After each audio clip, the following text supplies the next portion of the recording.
Let's get a quick take on the Denver police releasing the body cam footage of officers handcuffing Colorado Independent editor Susan Greene, which included the officer telling her to, quote, act like a lady.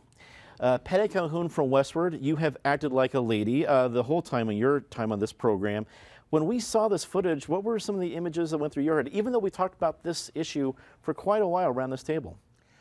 Well, first of all, it made me very glad that we now have the body cams in operation. Usually the events are going to be more egregious than this because Susan already had a weapon to share it with everyone. She could put it on the Colorado Independent website. But just being able to see it for itself was pretty fascinating. And yes, I'm trying to act like a lady, although I didn't think Susan was all that unladylike. I wholeheartedly agree. David Kopel from the Independence Institute and DU Law School. You made the point when we've been talking about this before about the whole HIPAA thing, and this has become a bigger deal. Was the whole HIPAA rule used correctly?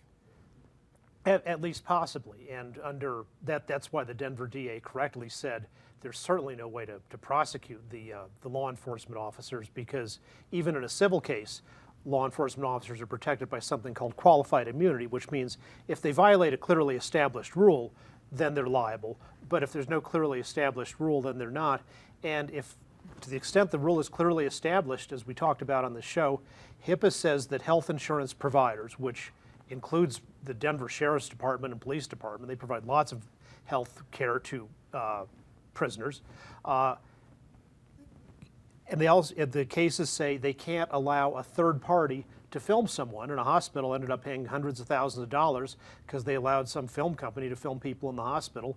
So you can see, at least plausibly, how that would apply to the police here with some guy who was having some mental issue or something like that, and they were trying to protect reasonably his privacy under the law. So this whole narrative that the police are certainly the bad guys, I think is not at all clear, and there's more.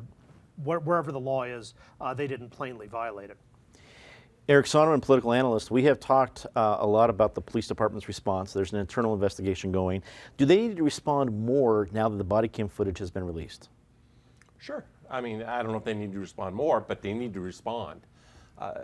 My main observation, Dominic, is just there's an irony and there's also an appropriateness that of all the journalists in town, this was Susan Greene, who has done as much as any journalist over the last decade or more to expose police excesses and in particular to deal with some of these issues and issues of innocence and people wrongfully excused. She's the one more responsible than anyone else for Clarence Moses L. being out of jail 28 years later.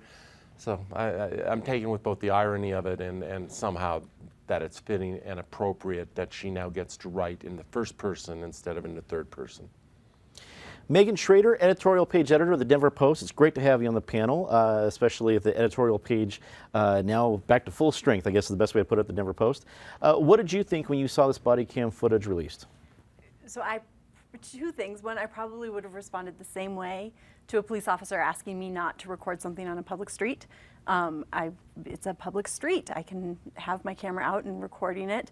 You know, I think I would have responded the same way to that. And then as if they asked me to act like a lady, I think I would have had the same response that she had as well. It was inappropriate. I thought the behavior of the officer, his response to her attempts to record it, I thought was inappropriate.